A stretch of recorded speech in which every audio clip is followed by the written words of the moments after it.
Oke, assalamualaikum warahmatullahi wabarakatuh. Waalaikumsalam warahmatullahi wabarakatuh. Ya, selamat sore ya kepada rekan-rekan semua. Seperti biasa ya, hari ini kita akan melanjutkan materi perkuliahan di bab 2 ya. Dan karena ini dijadwal di hari Kamis dan di hari Jumat ya, materi yang diinikan juga sudah sama sebenarnya. Tinggal kita ke pendalaman atau bagian akhir ya. Dan kalau saya tidak lupa ya, itu rata-rata kalau di kelas ini ya sampai kepada orde lama ya, sampai kepada bahkan kepada sampai dekret presiden. Betul lah, seperti biasa aja. Silakan biar kita ini bisa langsung berjalan. Silakan untuk perkuliahan dimulai dari pertanyaan yang seperti biasa. Mungkin dari kelas A, kelas D, dan kelas B ya. Boleh ada perwakilan, silahkan. Dari kelas A dulu.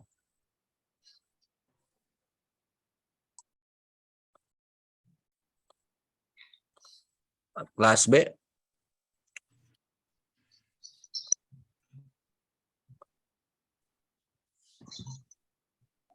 Ada yang belum bisa login nih, Lubna. Kenapa?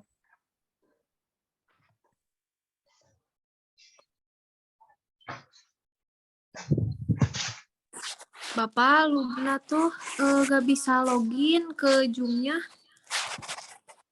Coba pakai yang tautan ini, kasih ini. Makasih, Pak. Oke, silakan untuk absen, boleh untuk dimulai dari sekarang. Seperti yang telah saya contohkan ya. Misalnya kalau kelas A berarti A dulu, terus NPM, baru nama lengkap. Kelas A itu kan kalau nggak salah 30-an ya, kelas 30, 30, 60. Berarti kalau hadir semua ini lebih dari 60 kan? Terus ada yang 14.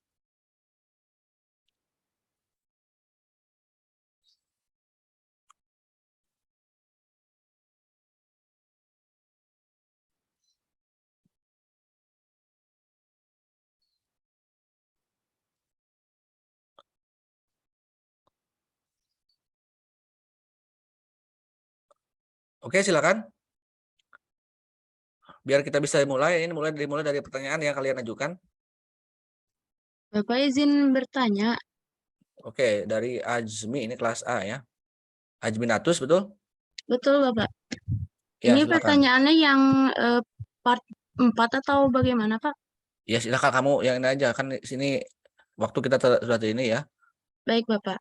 Pertanyaan saya, izin bertanya, Bapak.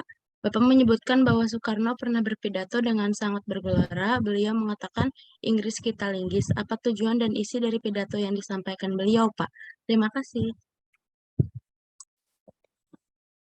Oke. Terus kemudian tadi juga ada yang mengacungkan tangan. Siapa lagi coba? Langsung aja yang buka mikrofonnya. Saya Pak izin bertanya, Oke, Tiara. apa yang melatar belakangi munculnya komunisme di Indonesia? Dan kenapa dulu perkembangan partai komunis bisa cepat dan sampai menimbulkan pertumpahan darah? Oke, Tiara. Perkembangan komunis. Satu lagi silakan, Latifatun ya. Ya. Ya, Latifatun silakan. Saya Latifatun Nada Nurrohmah dari kelas B. Izin bertanya, Pak, apa strategi yang dilakukan PKI sehingga bisa mendapatkan simpati dari masyarakat dan mengapa PKI disebut dewa penolong bagi golongan petani dan buruh? Strategi PKI menjadi besar ya. Kemudian satu lagi tadi ada Nabila, siapa tadi? Oh iya, Pak. Ya. Kenapa PKI berkoalisi menjadi S1 SI merah dan SI putih?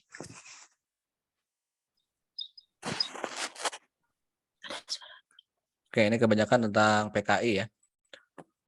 Oke, bisa saya jawab dulu ya. Untuk bab 2 ya, bagian akhir, bagian cerita akhir ini adalah memang saya sengaja membuat edisi khusus komunisme yang karena kadang-kadang banyak juga yang mempertanyakan ya tentang perkembangan komunis ya. Yang pertama bahwa kalau kita melihat ending atau cerita akhir dari perkembangan komunis maupun PKI di Indonesia adalah IG 30 SPKI ya, yaitu September 1 Oktober 65 ya. Kemudian setelah 65, setelah PKI meletus dan ada tragedi tersebut, ada peristiwa dalam tanda petik adalah pembantaian ya pihak-pihak yang terlibat PKI atau pun para orang-orang yang terlibat aktif maupun diduga terlibat aktif ya. Nah sekarang setelah itu di era-era tahun-tahun sekarang ya, di beberapa tahun yang lalu, maka bukan juga bagian sekarang, beberapa pihak yang mengaku korban ya ataupun keluarga PKI ya, dari kalangan PKI sendiri itu meminta kepada negara untuk segera meminta maaf ya, karena orang-orang PKI dianggap sebagai korban gitu ya. Padahal berbicara tragedi Etoge 30 SPKI itu kan bukan tragedi yang tiba-tiba ya. Kita harus melihat peristiwa dari awal ya. Yang pertama adalah tadi ini pertanyaan yang terakhir tadi berbicara tadi Syarikat Islam ya, bukan berkoalisi sebenarnya. Karena PKI tidak mendapatkan dukungan yang kuat ya di saat pergerakan nasional atau kurang mendapatkan simpati dari kalangan intelektual, dari kalangan terpelajar saat itu, dan melihat perkembangan Syarikat Islam yang dipimpin oleh Cokro Aminoto itu, nah para orang-orang komunis itu mencoba belajar ya kenapa SI bisa besar ya, bisa mengakar gitu. Jadi membuat sebuah politik infiltrasi supaya mendapatkan dukungan untuk tercapai tujuannya. Ini pola ini hampir sama dengan PKI angkatan 65 sebenarnya atau di era Orde Lama ya. Jadi untuk mencapai tujuan mereka mencoba dulu untuk menyusup ke kelompok yang lebih besar ya. Namun kalau di pergerakan nasional itu menyusupnya ke Syarikat Islam sehingga membuat Syarikat Islam pecah, dan akhirnya setelah pecah bubar, dan setelah bubar orang-orang yang memang sudah terindikasi memiliki paham komunis mereka mendirikan PKI. Dan perbedaan ya antara kelompok yang berhaluan komunis dengan kelompok yang berhaluan nasionalis maupun yang golongan Islam ya, mereka itu tanpa kompromi gitu. Dia ingin membuat Indonesia merdeka, tapi dengan jalan mereka ideologi mereka sendiri ya. Misalnya mereka memberontak atau mendirikan negara komunis ya, ketika dia melawan Belanda ya, dengan ideologi mereka yaitu komunis, kan belum tentu ya, belum tentu ideologi itu diterima kan gitu. Jadi mereka itu maunya sendiri ya. Coba lihat juga di 48 ya. Mereka di tahun 24 gagal ke Hindia Belanda, ke pemerintahan Belanda, mencoba juga membuat pola yang sama setelah mereka pulang dari Soviet ya, para aktivisnya. Mereka tidak berjuang merumuskan Pancasila, tidak juga berjuang ya merdekakan Indonesia, tapi mereka datang dengan langsung memproklamasikan negara komunis Soviet Indonesia di Madiun. Jadi mereka sudah memerdekakan negara dengan dasar komunisme ya. Padahal Pancasila itu dirumuskan oleh kelompok Islam dan kelompok nasional, itu harus ditentukan apa dasarnya kan, dimusyawarahkan dulu.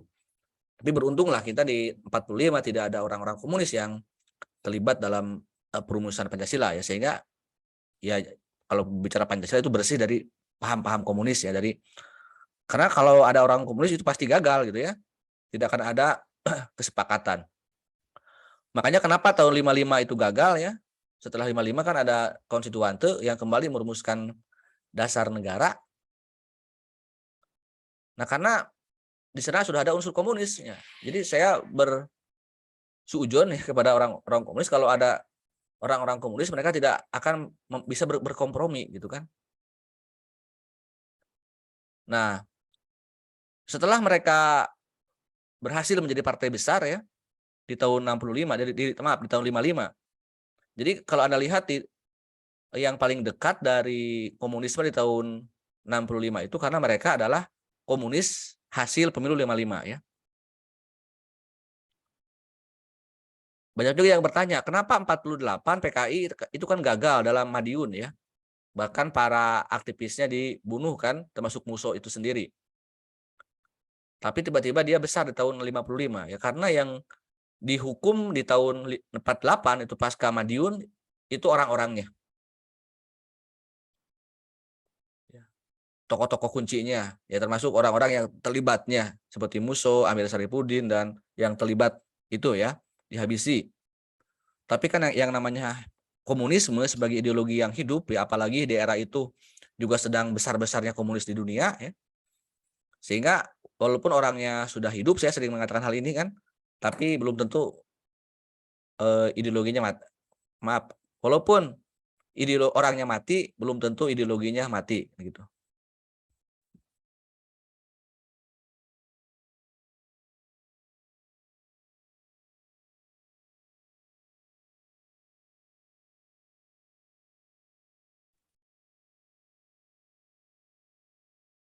Oke, itu ya. Kemudian salah satu yang membuat PKI besar dan juga pertanyaan yang menjadi dewa penyelamat kaum tani dan kaum buruh ya. Karena itulah yang menjadi sasaran mereka ya. Kan lambangnya juga palu dan arit ya. Itu untuk simbol rakyat bawah, makanya gerakan yang mereka, walaupun para tokohnya orang-orang berintelektual tinggi ya, tak jarang dari mereka tuh profesor, doktor gitu kan. Di pas masa pengasingan di Soviet atau di negara-negara yang terindikasi ya memiliki paham komunis, mereka kan sambil sekolah juga ya. Bahkan ada yang sampai S3 saya bilang ya sekolahnya di sana mereka. Tapi yang menjadi target kader mereka adalah masyarakat bawah ya. Mereka memang pandai merebut hati masyarakat bawah yang notabene adalah rakyat kecil gitu ya. Kaum buruh, kaum tani itu kan secara banyak orangnya, tapi secara kesejahteraan masih kan diatur oleh para pengusaha misalnya ya. Kalau buruh kan diatur oleh para pengusahanya, para pemilik perusahaannya. Kalau tani kan diatur oleh, dan ingat petani di Indonesia, petani itu kebanyakan bukan petani pemilik ya, tapi petani penggarap saja. Diatur juga oleh para tuan tanahnya. Itu yang mereka dekati. Padahal menurut logika orang komunis ya, buruh itu kan yang bekerja siang malam gitu kan ya. Tani juga yang bekerja. Tapi kenapa yang kaya kok pemilik tanah? Kenapa yang kaya kok pemilik perusahaan itu kan, yang tidak bekerja tapi punya kekayaan yang lebih gitu. Itu kan bagi mereka tidak adil. Nah, mereka itu kan menolak kapitalisme kan. Kapitalisme yang membuat masyarakat itu memiliki jenjang atau memiliki kesenjangan sosial ya. Yang kaya semakin kaya dan yang miskin semakin miskin ya. Nah, tidak boleh dalam hukum komunis, tidak boleh ada kesenjangan sosial. Semuanya harus sama rata, harus sama rasa ya. Nah, kenapa yang membuat orang itu mudah kepincut masuk komunis ya, terutama masyarakat bawah yang dengan gerakan grassroots atau gerakan bawah tanah, karena mendekati petani-petani miskin, mendekati buruh-buruh miskin ya. Ya biasa ditanya kan, kamu miskin ya? Iya katanya. Lemah iman? Iya gitu kan. Jadi mencari orang-orang yang miskin dan yang lemah iman gitu. Masuklah komunis ya. Nanti kamu akan diberikan kesejahteraan gitu kan. Karena ya tadi mereka tidak mengakui hak individu ya. Jadi tugas utama komunis adalah nanti membuat sebuah gerakan revolusi. Apa revolusi? Revolusi itu adalah melawan orang-orang kaya ya.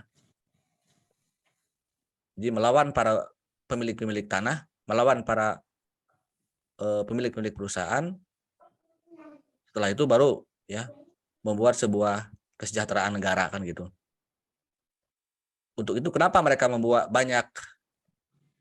sebuah gerakan ya, misalnya kenapa orang-orang PKI di Indonesia saja misalnya banyak merebut tanah secara paksa kan sebenarnya ya, para orang-orang yang memiliki tanah. karena tidak memiliki hak ini, tidak memiliki tidak mengakui hak individu ya. Datanglah ke, apalagi setelah mereka berkuasa kan di Orde Lama gitu kan, merasa sebagai bagian dari negara. Jadi kalau ada orang-orang yang memiliki tanah, mereka rebut gitu dengan dasar bukan hak milik kamu, tidak boleh negara tidak boleh mengizinkan masyarakat individu memiliki tanah yang banyak gitu kan, sehingga harus dirampas gitu kan. Kalau yang melawan ya pasti dibunuh kan gitu.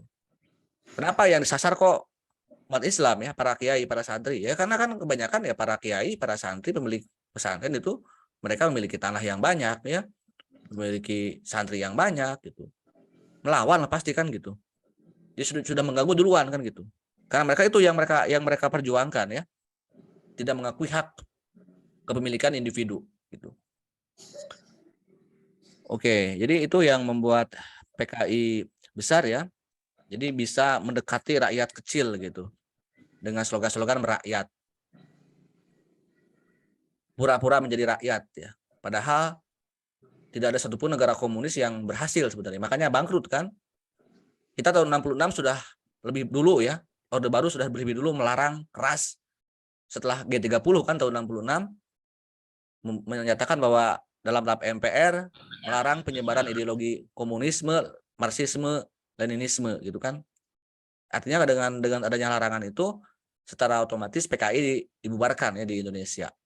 Tidak boleh ada menyebarluaskan. Jadi sampai sekarang yang bertentangan dengan Pancasila yang dilarang oleh negara itu bukan Islam ya. Bukan radikalisme, apalagi Islam gitu, yang sekarang sering diwacanakan oleh orang-orang yang tidak bertanggung jawab ya, yang mengakunya orang Pancasilais ya. Sampai hari ini negara kita melarang ya komunisme ya. Nah, kenapa mereka itu bisa bolak-balik ya, hilang, timbul, tenggelam dan bangkit lagi ya? Karena mereka itu pandai menyembunyikan fakta ya. Mungkin sekarang yang ada bukan PKI ya. Mungkin ini analisis saya ya. Tapi mungkin mereka juga menyusup ke partai yang ada gitu kan. Bahkan tak sedikit anggota DPR yang juga yang sekarang ya, mereka keluarganya keluarga PKI. Bahkan ada juga yang menulis buku ya, aku bangga jadi anak PKI. Terpilih kok menjadi anggota DPR ya. Silakan cek dari partai mana lah ya. Ini sudah bukan rahasia umum lagi kan gitu. Karena itu ya. Nah, kemudian di era Orde Lama kan ini kejayaan PKI ya dengan konsepsi Nasakom setelah Soekarno mengembalikan lagi kita ke Undang-Undang 45 dan Pancasila yang asli. Tapi pada faktanya di era Orde Lama tahun 59 sampai tahun 66 ya Soekarno tidak melaksanakan Pancasila karena melaksanakan konsepsi Nasakom ya. Dan dalam pemerintahannya pun Bung Karno banyak melanggar Undang-Undang Dasar atau konstitusi ya. Karena Soekarno di Orde Lama itu sebagai pemimpin yang seumur hidup ya. Karena kan disebutnya juga era demokrasi terpimpin ya. Karena MPRS mengangkat Soekarno sebagai presiden seumur hidup ya. Ya seperti raja ya, seperti ya sekarang Anda lihat yang sekarang masih yang katanya masih ngaku komunis ya. Pertama dalam negara komunis tidak ada partai lain ya. Kebanyakan partai tunggal. Kekuasaannya seumur hidup ya. Coba Korea Utara ya, kan kayak raja saja kan. Kim Jong Un itu adalah anaknya Kim Jong Il. Setelah ayahnya meninggal, Kim Jong Il baru diganti oleh anaknya. Jadi kalau sekarang yang menandakan Korea Utara itu komunis ya, tapi mirip monarki atau kerajaan ya. Ada yang lebih bahaya nih ya. Masih secara politik masih komunis, yaitu Tiongkok ya atau Cina. Mereka juga masih ngakunya masih komunis secara politik tapi ya. Tapi secara ekonomi mereka sudah kapitalis ya. Karena terlibat juga dalam pertarungan ekonomi dunia ya, menjadi investor itu kan sudah. Makanya ada yang bilang Cina dan Amerika itu lebih bahaya Cina ya. Karena Cina secara politik komunis kan, diktator berarti kalau politik diktator. Tapi ekonomi kapital.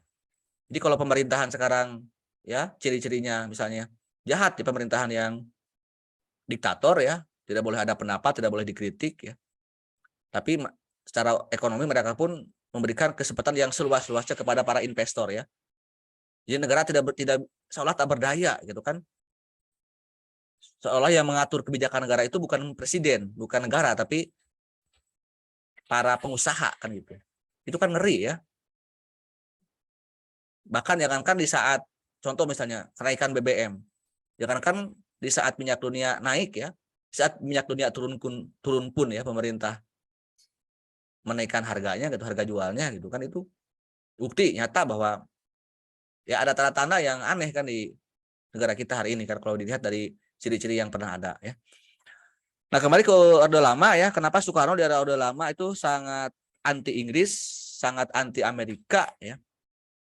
Resiko dari konsepsi Nasakom dengan menggabungkan ideologi Islam ya, agama nasionalisme dan komunis, ada yang tidak mungkin bersatu ya dengan komunis sebenarnya. Ada yang tak mungkin disatukan ya. Walaupun itu bagus secara politik internasional ya, dipuji oleh negara lain. Oh, Indonesia hebat sekali ya. Kok bisa gabung dalam sebuah negara ada Islam, ada agama ya, ada nasionalisme dan ada komunisme.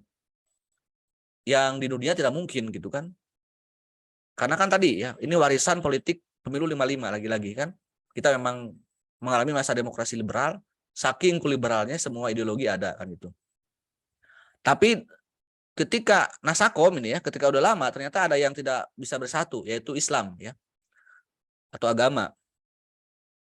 Dan yang paling diuntungkan adalah komunis, PKI begitu ya. Jadi PKI menjadi partai utama yang mendukung Soekarno di Orde Lama itu. Kemana nasib partai Islam ya, terutama Masyumi? Ya seperti biasa kan cara-cara licik PKI. Membisiki Soekarno supaya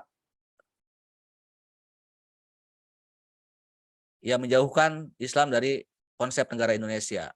Yaitu dengan akhirnya Masyumi sebagai partai terbesar juga dengan PNI di tahun 55 ya, di pemilu 55, yaitu tapi dengan sialnya dengan Orde Lama ya Masyumi malah dibubarkan oleh pemerintah, dianggap partai terlarang gitu kan. Kemana anggotanya? Kemana kan mereka partai Islam ya, seperti Muhammad Natsir, temannya Soekarno kan, bahkan pernah menjadi menteri juga, pernah menjadi perdana menteri juga Muhammad Natsir itu. Sahabatnya Soekarno dekat ya, sahabat dekatnya Soekarno, makanya sangat dipercaya. Tapi ketika Soekarno sudah dipepet oleh PKI, maka teman-teman Soekarno yang dari kalangan Islam pun sudah menjadi musuh Soekarno kan gitu. Karena saya sekali lagi tidak bisa bersatu ya. Jadi di era Orde Lama itu banyak partai Islamnya sudah dibekukan ya, dan para ulama-ulamanya pun, para aktivis-aktivis Islamnya pun sudah dipenjarakan ya. Termasuk ada seorang ulama yang paling fenomenal di era itu ya, yang paling karismatik, yang namanya Buya Hamka ya. Di era Orde Lama itu dianggap ya, mungkin kalau sekarang Anda boleh membandingkan lah, sekarang juga banyak ulama yang berseberangan dengan pemerintah kan, para kalangan tokoh-tokoh Islam. Ya itu pun ya ketika Soekarno dekat dengan PKI seperti itu kondisinya gitu. Jadi sebenarnya sejarah itu selalu berulang ya, ada pola-pola yang sama gitu kan. Oh, ada zaman di mana umat Islam walaupun besar tapi terhinakan dalam politik nasional misalnya. Tokoh-tokoh Islam yang mendakwakan Islam kok dianggap sebagai bahaya bagi negara. Ini kan nggak fair gitu kan. Padahal yang namanya dakwah Islam itu ya untuk kalangan umat Islam sebenarnya. Tapi mungkin karena banyak yang kepo gitu kan. Saya kadang-kadang heran loh ya. Banyak orang-orang yang nggak setuju terhadap, kan simpelnya kalau memang kita nggak suka oleh salah seseorang ustadz ya jangan dengarkan gitu kan. Sekarang ya banyak pemerintahan yang kepo gitu. Banyak orang yang kepo sehingga merasa tersinggung. Ya berbeda lah kalau yang berbeda mazhab, yang berbeda fikih misalnya, yang apalagi berbeda agama, yang mendengar, kita pun nggak perlu kepo misalnya terhadap ceramah agama lain misalnya ini ya. Karena pasti berbeda kan gitu. Tapi ya kan yang disasar adalah umat Islam kebanyakan ya.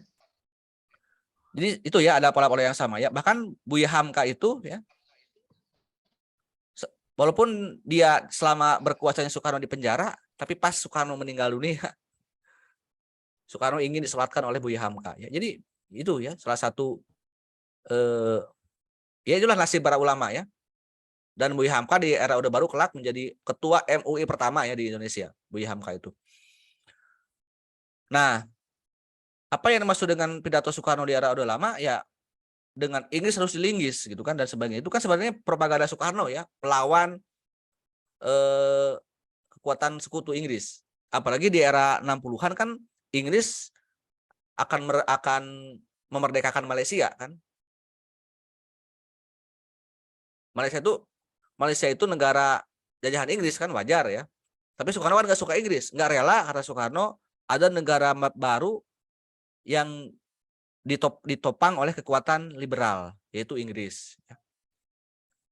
Kan Soekarno sudah dekat dengan poros Jakarta Peking, dengan poros Blok Timur. Soekarno kan sedang dekat dengan komunis di PKI di Indonesia, ya pasti mereka pun dalam pergaulan politik internasional Soekarno lebih dekat ke Blok Timur kan, ke Cina, ke Uni Soviet gitu. Sehingga ya Soekarno terpaksa membuat konfrontasi dengan Blok Barat. Bahkan kan di era Orde Lama Soekarno pernah keluar dari PBB kan. Makanya saking ku bencinya Inggris, saking ku menolaknya Malaysia kan, makanya ada Ganyang Malaysia kan. Nah, Ganyang Malaysia itu era awal di mana memang G30 SPKI ya.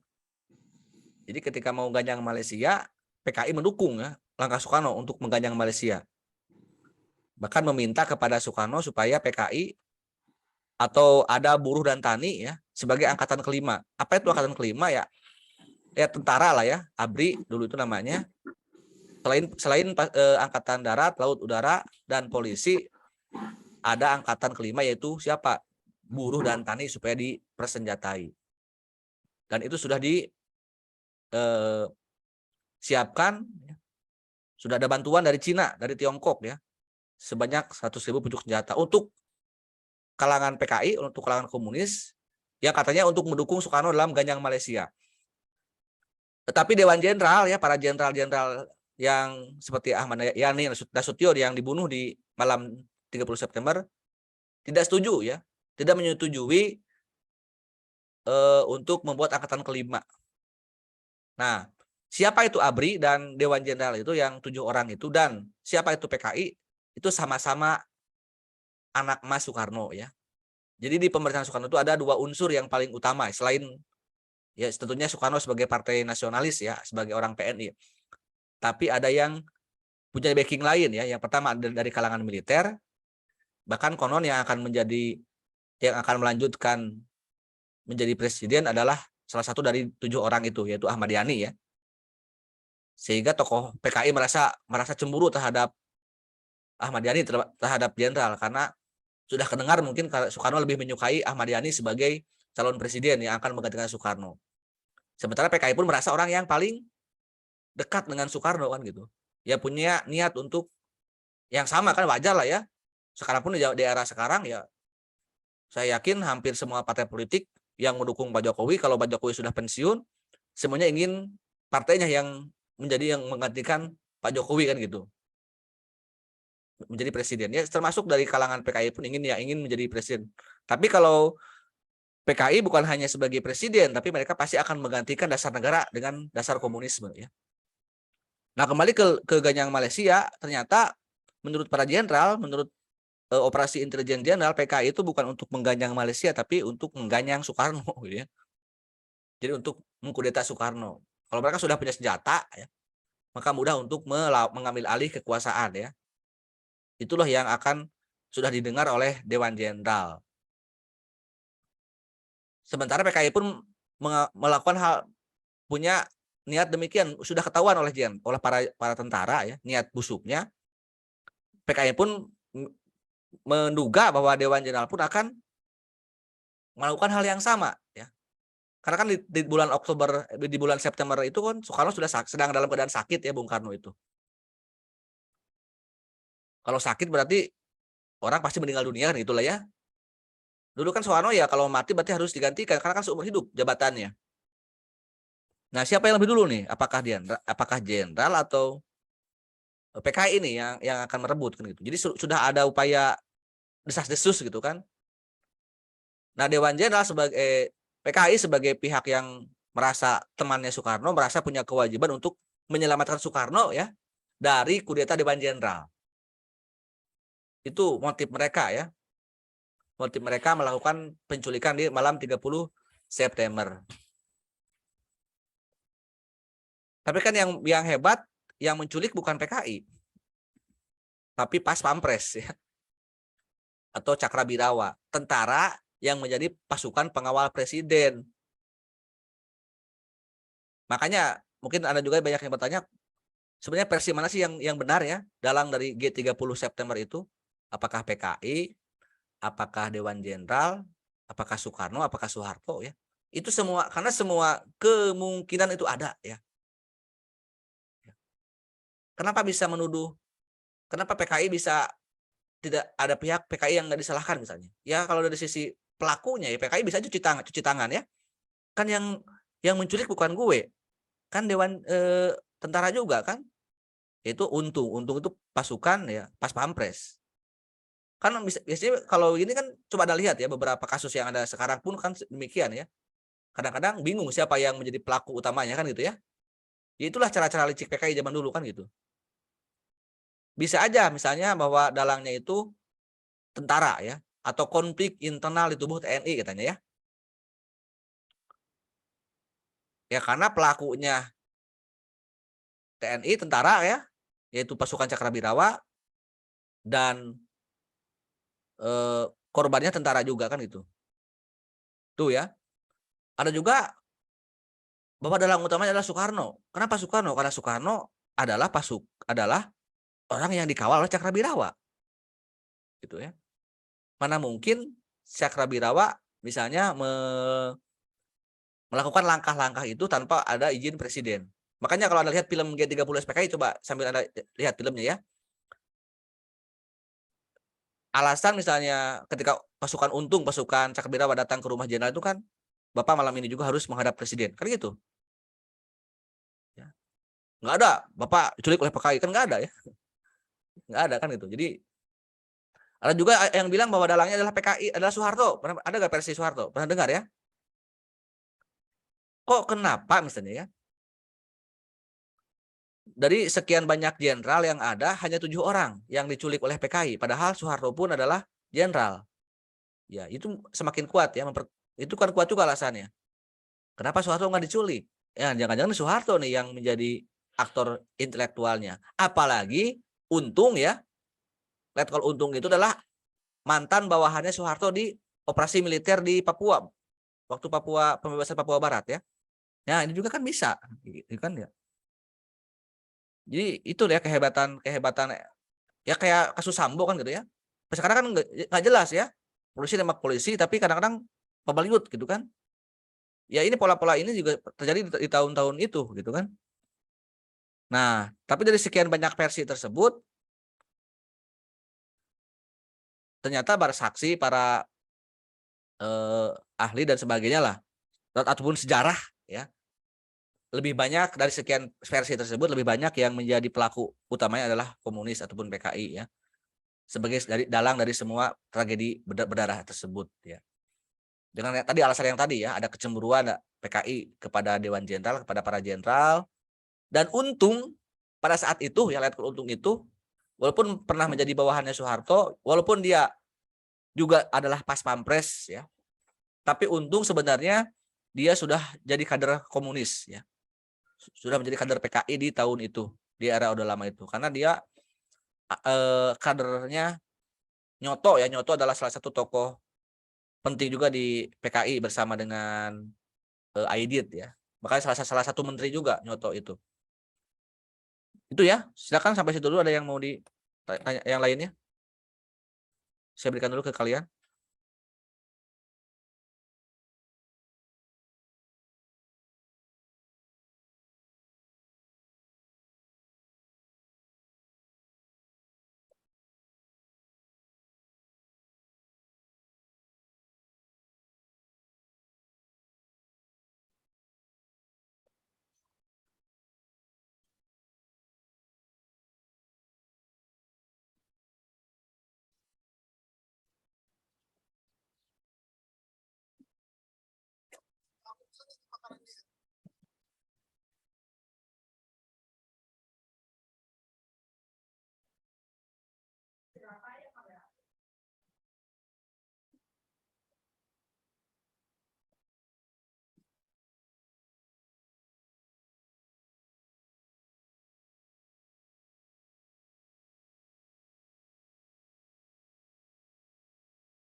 Oke, ada Indri, Nita, sama Sophie ya.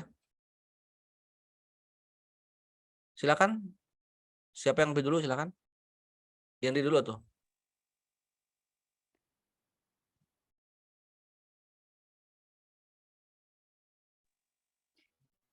Baik Pak, sebelumnya perkenalkan nama saya Indri Susanti dari kelas B. Izin bertanya Pak, mengapa resesi ekonomi menyebabkan tidak percayanya pemerintah dan apa yang dimaksud dengan akidah transnasional Pak? Terima kasih. Apa yang pertama resesi ekonomi. Resesi ekonomi menyebabkan tidak percayanya pemerintah.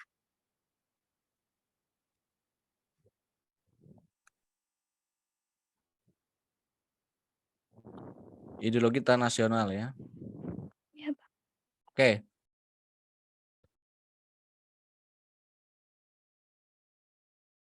Oke, silakan. Nita Nur.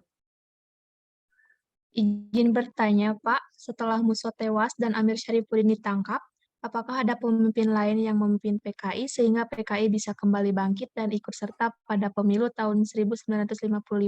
Terima kasih, Pak. Oke.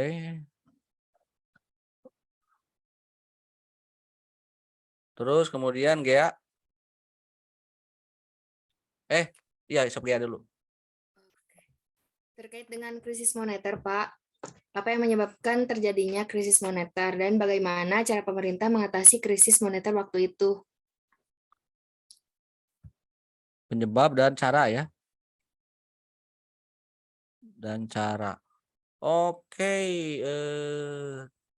Siapa lagi Gea? Sudah. Sophie ya. Jadi 3 dulu ya. Setelah ini Sophie, Salsabila sama Eka ya. Baik, terima kasih Pak. Saya izin bertanya mengenai pemerintahan Indonesia yang beralih menjadi RIS. Karena di buku yang Bapak tulis tidak dibahas secara mendalam, saya ingin bertanya apa yang mendasari RIS tersebut dibentuk dan mengapa RIS dibenci oleh masyarakat, bahkan oleh Soekarno itu sendiri. Terima kasih Pak. Oke, Sophie tentang RIS. Terus Nabila Salsa. Baik Pak, izin bertanya, kenapa Mas Yumi ingin Undang-Undang Dasar 45 dijiwai oleh Piagam Jakarta dan atau syariat Islam? Terima kasih Pak. Syariat Islam ya. Eka. Baik Pak, izin bertanya, apa yang melatar belakangi beberapa masyarakat menuduh bahwa Soekarno adalah dalang dari PKI? Alasan tuduhan Soekarno ya. Tuduhan Soekarno. Oke, nomor 11. Terakhir ya, coba Lubna.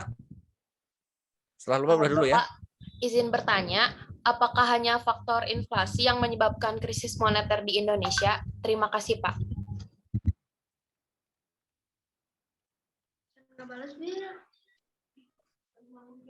Bab krisis moneter ya.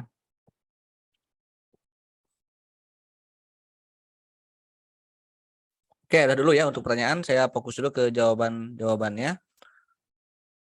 Mungkin dari Sophie dulu ya. Maaf ya, tentang RIS dibentuk ya. Republik Indonesia Serikat ya. Di negara yang berbeda dengan NKRI ataupun negara kesatuan sebagaimana cita-cita proklamasi ya.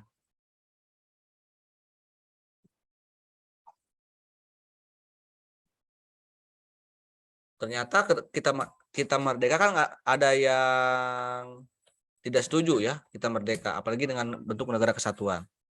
Terutama yang sangat tidak setuju kita merdeka adalah Belanda ataupun sekutu ya.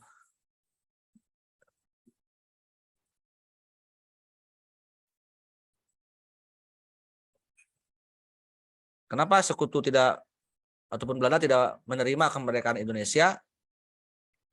Karena yang mengalahkan Jepang kan sekutu, itu kan, bukan Indonesia. Jadi bagi sekutu atau bagi Belanda, Indonesia itu nggak layak merdeka karena nggak pernah mengalahkan penjajah gitu kan. Oke, saya akui kalah, tapi kan gue kalah sama Jepang kan gitu. Tapi kan Jepang udah kalah sama gue kan gitu. Makanya dalam pembukaan kita menyatakan bahwa merdeka atas berkat rahmat Allah yang Maha Kuasa itu ya. bukan karena hasil perjuangan semata-mata gitu kan, karena kita gagal kalau dalam perjuangan tersebut. Makanya terdapat upaya gangguan dari Belanda ya, karena tidak menerima ya Indonesia merdeka. Terdapat agresi militer yang makanya di tahun 40 di tahun 45 sampai tahun 50 itu era revolusi fisik. Jadi mana memang kita mendapatkan gangguan kembali dari Belanda ya. Sampai akhirnya ya puncak dari gangguan Belanda itu kan bukan hanya agresi militer. Kita pun beberapa kali kalah dalam perjanjian dengan Belanda ya. Karena semakin menyempit wilayah Indonesia, wilayah RI. Yang diakui Belanda kan hanya Jawa dan Madura. Jawa Tengah, Jawa Timur dan Madura kan di perjanjian Renville. Sehingga ibu kotanya harus pindah ke Jogja kan, Indonesia itu. Makanya Jawa Barat saat itu tidak bagian dari Indonesia ya, karena Jawa Barat adalah negara Pasundan. Pasukan Siliwangi pun harus pindah kan dari ke Jogja. Karena Jabar bukan negara Indonesia, tapi negara Pasundan. Itu saat RIS gitu ya. Nah, RIS itu singkat cerita adalah negara yang bukan cita-cita proklamasi ya, negara boneka Belanda. Kenapa kita menerima dan membenci? Harus menerima kan ya, kita nggak ada daya dan upaya ya. Soekarno sebenarnya mungkin hatinya nggak setuju dengan RIS ya, tapi mau bagaimana lagi, kita ikuti dulu lah alur cerita ini ya. Alur cerita kita mengalah dulu demi kemenangan ya. Makanya nggak semua pihak setuju dengan dianggap bahwa lembek ya, apalagi kan yang menjadi Perdana Menteri di Renville adalah Amir Syarifuddin kan. Jadi sebenarnya yang membuat malunya, yang membuat Amir Syarifuddin berkoalisi dengan Musso, karena Amir Syarifuddin itu sebenarnya wakil Indonesia ya, atau sebagai Perdana Menteri yang bertanggung jawab, tapi kan kalah dalam Renville itu karena semakin menyempitnya wilayah Indonesia. Jadi sebenarnya orang-orang PKI itu diberi kesempatan untuk bekerja, itu gagal ya kan, mereka nggak bisa bekerja kan, akhirnya dia malu dan dipecat oleh Soekarno kan gitu, dipecat dan akhirnya dia malah gabung dengan Musso untuk membuat PKI Madiun. Karena tadi sekali lagi ya, yang membuat kita ini kalah menjadi RIS adalah ternyata orang-orang PKI atau orang-orang komunis yang menjadi wakilnya gitu kan. Berarti mereka tidak bisa bekerja lah dengan baik. Makanya dipecat dan sakit hati sekali lagi ya. Itu pun kenapa bukan Musso, Kartosuwiryo pun tidak setuju dengan konsep RIS gitu kan, ataupun dengan hasil perjanjian Renville, sehingga kalau Kartosuwiryo langsung membuat negara baru, yaitu memproklamasikan DITI kan di Jawa Barat. Karena menurut Kartosuwiryo Jawa Barat bukan Indonesia. Kartosuwiryo tidak memberontak ke Indonesia, tapi memberontaknya ke Belanda gitu kan. Karena Jawa Barat itu bukan Indonesia, tapi negara Pasundan. Oke, jadi sebenarnya inilah terlalu bapak liut ya di era itu. Makanya ada era itu di era yang cukup genting karena kita harus menghadapi musuh dari luar dan juga musuh dari dalam. Tapi kan akhirnya RIS tidak berlangsung lama ya, hanya sekitar dari Desember 49 sampai dengan Agustus tahun 50. Karena sekali lagi RIS bukan negara yang hasil kesepakatan proklamasi ya. Oke, kalau bicara tadi ya tentang resesi ekonomi, kenapa ini pertanyaan mengenai krisis ekonomi ya dari Indri, terus juga tadi dari yang kedua dari krisis moneter itu apa penyebab dan cara mengatasinya, lalu apakah hanya inflasi yang membuat penyebab krisis moneter ya. Jadi sebenarnya kita menghadapi krisis moneter itu dua kali ya, secara yang hampir sama ya, dari krisis politik, krisis moneter, lalu krisis politik lagi ya. Katakanlah ini tergantung eranya. Kalau di era Orde Lama ya, di era Orde Lama itu terjebak dalam politik mercusuar sebenarnya. Jadi Soekarno itu di era Orde Lama kita belum punya APBN yang kuat, tapi sudah membuat politik mercusuar. Jadi kayak sekarang Pak Jokowi lah membangun infrastruktur gitu kan. Padahal harus minjam misalnya ya.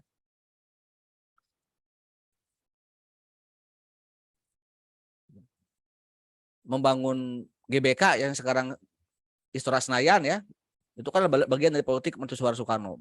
Membuat dulu televisi TVRI, terus juga Monas, istiqlal, yaitu politik-politik membangun Jakarta dengan secara membabi buta, sementara kita belum siap ya. Tapi memang Soekarno nggak fokus ke peningkatan ekonomi gitu kan. Dia udah lama jadi fokus ke politik, dia nggak fokus ke peningkatan namanya itu masukan negara gitu kan. Jadi sibuk dengan urusan-urusan politiknya Soekarno itu. Sehingga ketika nggak berimbang antara politik dan ekonomi, ditunjang juga dengan tragedi G30 SPKI kan. Jadi neraca perdagangan itu ya, politik ekonomi itu ketika negara itu salah dalam mengelola politik, maka ekonomi pun akan mengganggu gitu ya. Jadi ketika tragedi panas-panasnya tragedi G30 SPKI itu langsung ya drastis gitu, ekonomi pun kita hancur ya. Mirip juga ya di era Soeharto ya, atau di akhir Soeharto ya, di reformasi. Namun kalau Soeharto terjebak IMF ya, diberikan pinjaman jangka panjang oleh IMF, tapi IMF tiba-tiba nagih gitu kan mungkin ya, dan kita belum siap untuk membayarnya. Atau sengaja IMF membuat kawasan Asia krisis gitu kan. Karena yang terdampak 98 bukan hanya Indonesia, Thailand, Malaysia, Singapura, dan Korea Selatan. 4 negara yang terdampak krisis moneter ya. Di era Orde Lama, di era Orde Baru atau menjelang reformasi. Tapi kita, tadi kalau bagaimana cara mengatasinya? Nah, kelemahan di kita berbeda dengan Malaysia, ya, dengan Singapura, dengan Thailand, dengan Korea Selatan. Jadi ketika krisis moneter, baik Orde Lama maupun Orde Baru, ya. Kalau di era Orde Lama ke Orde Baru mending lah ya. Jadi ketika Soekarno gagal dalam menjalankan pemerintahan gitu ya, dan nggak puas rakyat, tapi ketika jatuh Soekarno langsung ada yang menggantikannya, yaitu Soeharto. Soeharto bisa langsung memberikan keamanan dan membuat dia punya waktu yang cukup panjang untuk memperbaiki keadaan negara. Makanya ada hasilnya kan di tahun 70-an, tahun 80-an Orde Baru kuat ya. Itu kehebatan, salah satu kelebihan Orde Baru ya. Dia bisa mengambil alih estafet dari Orde Lama dengan cara mereka dan bisa membuat negara itu kuat di sekian era gitu kan. Di beberapa dekade. Mungkin ada sekitar ya 20 tahunan lah kehebatan Orde Baru. Tapi dari Orde Baru ke reformasi itu tidak ada tokoh yang bisa menggantikan Soeharto gitu kan. Siapa penggantinya? Karena orang lebih memilih atau berebut kekuasaan, merasa orang berjasa gitu kan. Jadi nggak ada tokoh tunggal. Apakah Habibie, apakah Amin Rais, apakah Megawati, apakah Gus Dur. Jadi terlalu banyak tokoh. Dan semuanya tokoh berambisi menjadi presiden gitu. Nah, pilihan kita di reformasi itu pilihannya bukan pilihan keamanan dan kestabilan negara, tapi demokrasi ya dan politik. Makanya kenapa kita ini paling lama bangkitnya, karena ketika negara ekonomi kita hancur, politik pun ikut hancur. Jadi krisis ekonomi langsung ke krisis politik. Apa yang saya maksud dengan itu? Jatuhnya ekonomi juga jatuhnya Soeharto. Ngerti nggak? Mungkin juga karena nggak sabaran orang-orang Indonesianya gitu. Langsung nggak percaya pada Soeharto. Beda dengan negara lain, contoh Malaysia. Malaysia juga sama ya, luar biasa kan dampaknya krisis itu. Tetapi masyarakatnya tidak meminta langsung, oh Mahathir Muhammad atau Perdana Menterinya saat itu langsung mundur. Enggak. Jadi Mahathir Muhammad ya, termasuk juga Lee Kuan Yew ya, atau juga Perdana Menteri Korea Selatan, juga Perdana Menteri Thailand ya. Mereka semuanya dengan orang yang sama, dengan pemerintahan yang sama melanjutkan memperbaiki diri dulu untuk memperbaiki keadaan negara. Karena rakyatnya masih percaya pada pemimpinnya. Jadi ada tanggung jawab ya. Dan saya yakin kalau seandainya Soeharto pun diberikan dulu kepercayaan, dikasih waktu dulu setahun misalnya ya, ya mungkin akan bisa ya. Tapi kan itu sudah menjadi sejarah lah, nggak bisa kita ulang lagi ya. Bahkan dicoba dilanjutkan oleh Pak Habibie pun kan sebenarnya ada hasilnya ya. Habibie dalam hitungan bulan bisa mengembalikan ekonomi dari atau dolar sendiri yang tolak ukurnya, misalnya dari angka 16.000 dalam hitungan bulan bisa menyentuh angka 6.000 ya. Tapi kan lagi-lagi orang-orang Indonesia nggak sabaran ya. Habibie hanya karena membolehkan Timur lepas, maka langsung memecat Habibie ya. Sehingga ya akhirnya setelah Habibie malah tambah kacau kan, malah menata ulang kembali sistem politik kita kan gitu. Sehingga lama ya, ribuannya gitu kan. Korea ya, Thailand, Singapura, Malaysia, mereka udah melesat ya. Tahun 2003 mereka sudah stabil lagi. Kita malah mengawali lagi dari nol lagi. Bahkan sampai sekarang ya, hampir semua presiden tuh kalau mau dilantik dari nol lagi. Ya Pak Jokowi pun sama sebenarnya ya. 2014 dia punya tim lain, 2018 terpilih lagi dia dari nol lagi gitu kan itu. Jadi ya nggak ada kelanjutan ya di kita mah. Oke, kenapa Mas Yumi ya menginginkan syariat Islam? Ya nama juga partai Islam ya. Masa menginginkan syariat setan misalnya ya? Ya nggak mungkin ya. Itulah makanya berbicara Mas Yumi bukan hanya berbicara tahun 655 sampai 59, lihat juga ya. Dulu kan Mas Yumi itu adalah gabungan semua ormas Islam, semua partai Islam ya. Bahkan di tahun 45 NU Muhammadiyah itu tergabung di Mas Yumi semuanya ya. Makanya Wahid Hasyim pun di Panitia 9 itu tergabung dalam kelompok Islam, golongan Islam. Yang Panitia 9 yang Piagam Jakarta itu kan sebenarnya golongan Islam menawarkan gagasan negara Islam ya, atau syariat Islam di Piagam Jakartanya. Nah, ketika Mas Yumi kembali menjadi partai politik di tahun 55, walaupun NU sudah pecah kan, NU sudah menjadi partai tersendiri.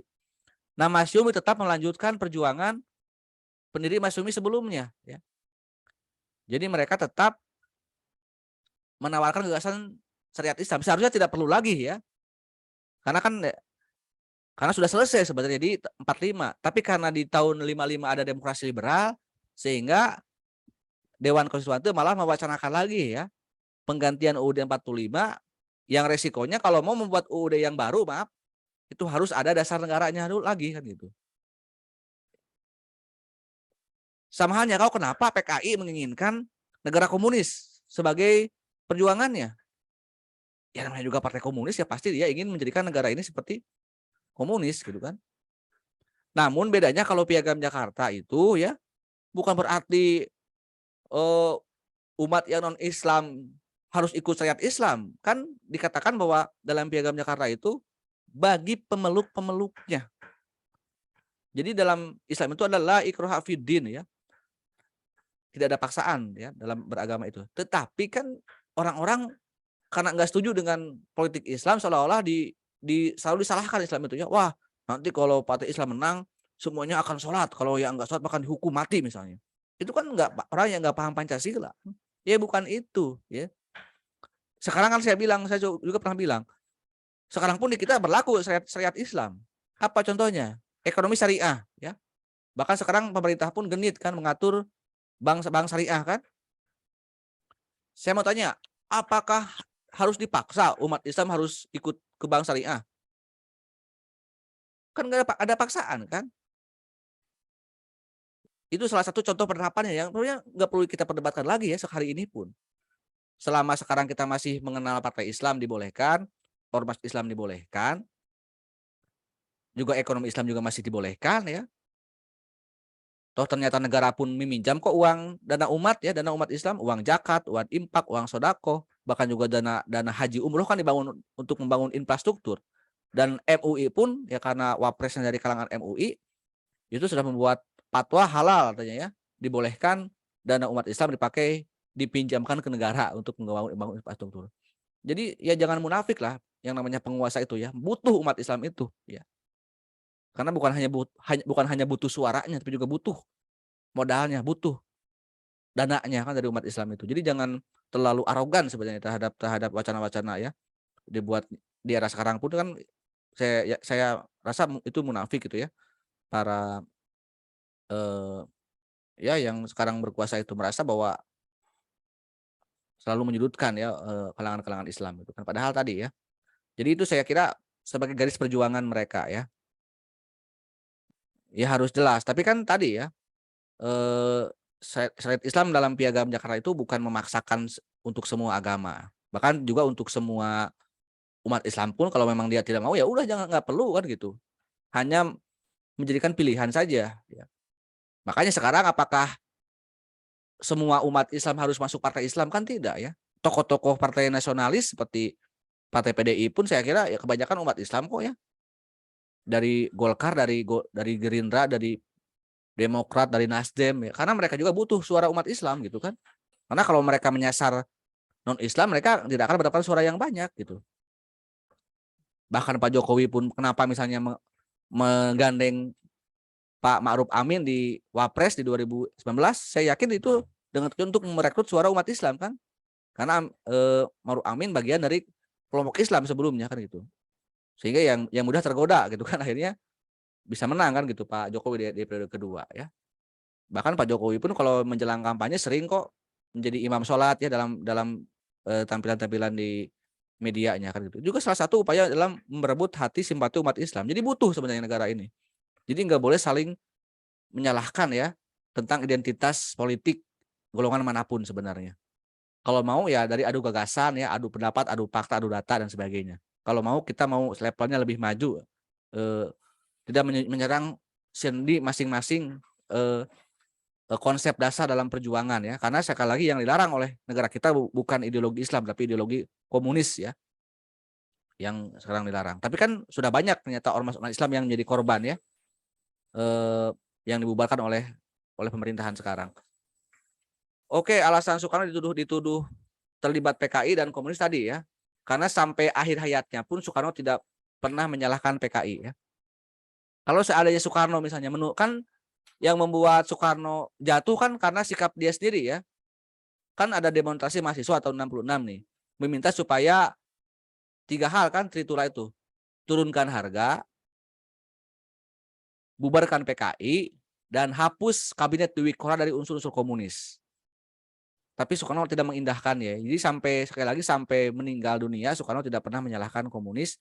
Bahkan setelah itu pun yang dirombak oleh Soekarno di kabinet Dwi Korah malah orang-orang yang anti komunis, anti PKI.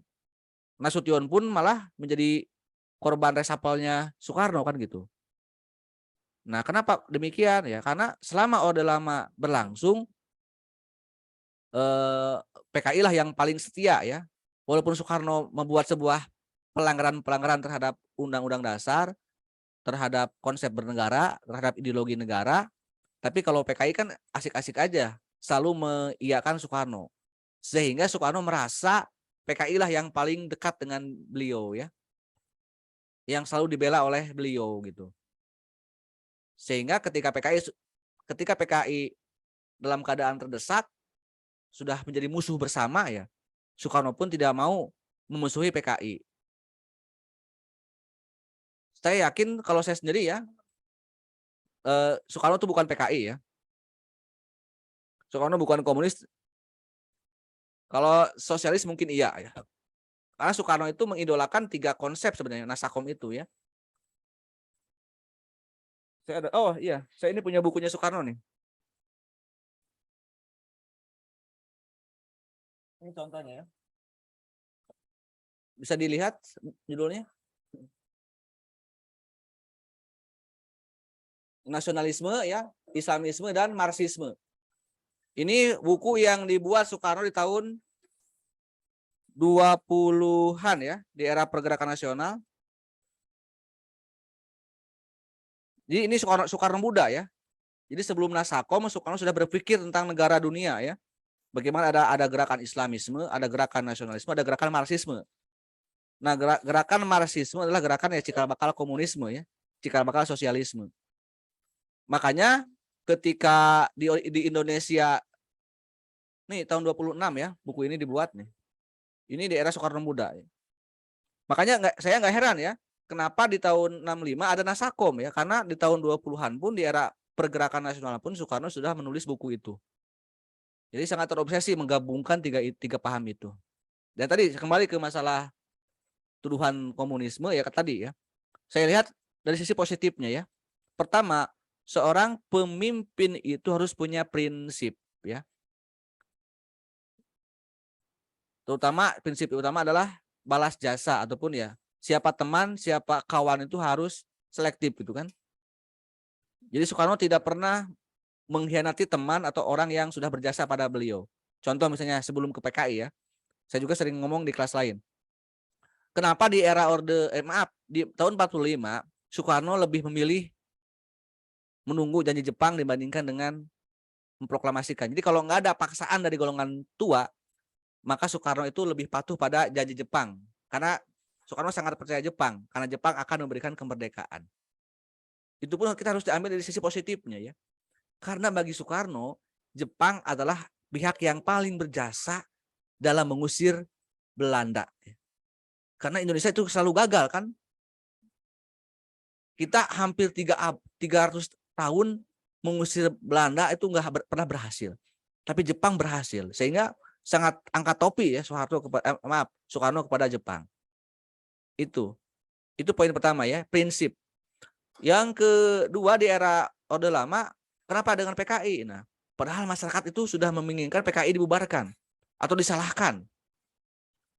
Itu sama juga. Alasan pertama ya, Soekarno itu tidak mungkin mengkhianati kesetiaan PKI ya. Karena baik suka maupun duka harus dibela teman itu. Mungkin Soekarno tahu PKI itu terlibat. PKI itu kejam ya. Tapi gimana mungkin Soekarno mau menyalahkan PKI kan gitu. Dan kalau seandainya Soekarno di tahun 66 ya setelah Super Semar lalu di sidang MPR atau mengindahkan tuntutan Tritura ya, yaitu dengan membubarkan PKI, maka saya yakin Soekarno pun tidak akan hilang kekuasaannya. Ya mungkin Soekarno bisa menyenangkan hati orang banyak saat itu ya kan, dengan menyalahkan PKI. Dan Soekarno bisa aman kembali, dapat dipercaya lagi menjadi presiden di tahun 66. Tetapi kalau itu dilakukan, pertama ini pertimbangan Soekarno, saya juga dari buku ya, bukunya juga masih ada ya. Kenapa Soekarno seolah-olah diam ya menyikapi masalah G30? Karena kalau Soekarno ikut bersuara, maka akan ada korban yang lebih besar. Bayangkan ya, saat melemahnya PKI kan semua orang memburu PKI ya, sampai kabur kan Aidit, Musso dan kawan-kawan, Aidit lah. Musso kan di tahun sebelumnya.